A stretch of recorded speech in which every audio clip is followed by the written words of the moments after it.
gipamatud-an ang hustisya sa Dios.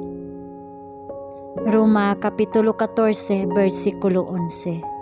Kay nahisulat kini nga nagaingon, maingon nga buhi ako, nagaingon ang Ginoo, ang tanang tuhod magaluhod sa atubangan ko, ug ang tanang dila magadayeg sa Dios. Kay unsa man ang dakong kontrobersya nga gitugutan nga magpadayon sa tibuok kapanahunan, ngano nga ang paglungtad ni Satanas wala maputol sa sinugdan sa iyang pagrebilde.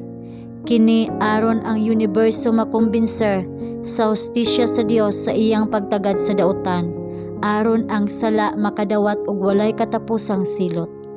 Diha sa plano sa katubsanan adunay mga kahitas-an ug giladmon nga ang kahangturan sa iyang kaugalingon dili gayud mahurot, mga kahibulungan diin ang mga manulunda nagtinguha sa pagtan-aw. Ang mga tinubos lamang sa tanang binuhat sa ilang kaugalingong kasinatian nakahibalo sa aktual nga pakigsangka sa sala. Sila nagbuhat uban ni Kristo og ingon nga ang mga manulunda dili makahimo misulod ngadto sa pakigambit sa iyang mga pag-antos.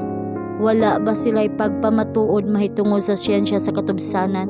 Walay bisan unsa nga adunay bili sa wala mahulog nga mga binuhat. Og sa sulod sa iyang templo, ang tagsa-tagsa kabutang nagaingon, himaya, ug ang awit nga gikanta sa mga linukat, magasulti sa himaya sa Dios. Dagko og mga kahibulungan ang imong mga buhat, o Ginoong Dios nga makagagahom sa tanan. Matarong ug matuod ang imong mga paagi, o Hari sa kapanahunan. Kinsabay dili mahadlok ug dili magahimaya sa imong ngalan, o Ginoo, kay ikaw mao lamang ang bugtong nga balaan. Ingon nga nadani ang mga dautan nagtan-aw sa koronasyon sa anak sa Dios. Ilang nakita sa iyang mga kamot ang mga papan sa Dios nun nga kasuguan, ang mga tulumanon nga ilang gitamay o gilapas, ang matag pangutana sa kamatuoran ug kasaypanan sa dugay na nga panaglalis nahimo na karon nga matin-aw, ang mga resulta sa pagsukol, ang mga bunga sa pagsalikway sa Dios nun nga mga balaod, nabuksan sa pagtan-aw sa tanang binuhat nga mga salabutan, ang pagbuhat sa pagmando ni Satanas nga sukwahi sa kagamhanan sa Dios gipresentar ngadto sa tibuok universo. Ang kaugalingong mga buhat ni Satanas nagkondenar kaniya. Ang kaalam sa Dios, ang iyang hustisya ug ang iyang kaayo hingpit nga gipamatud-an.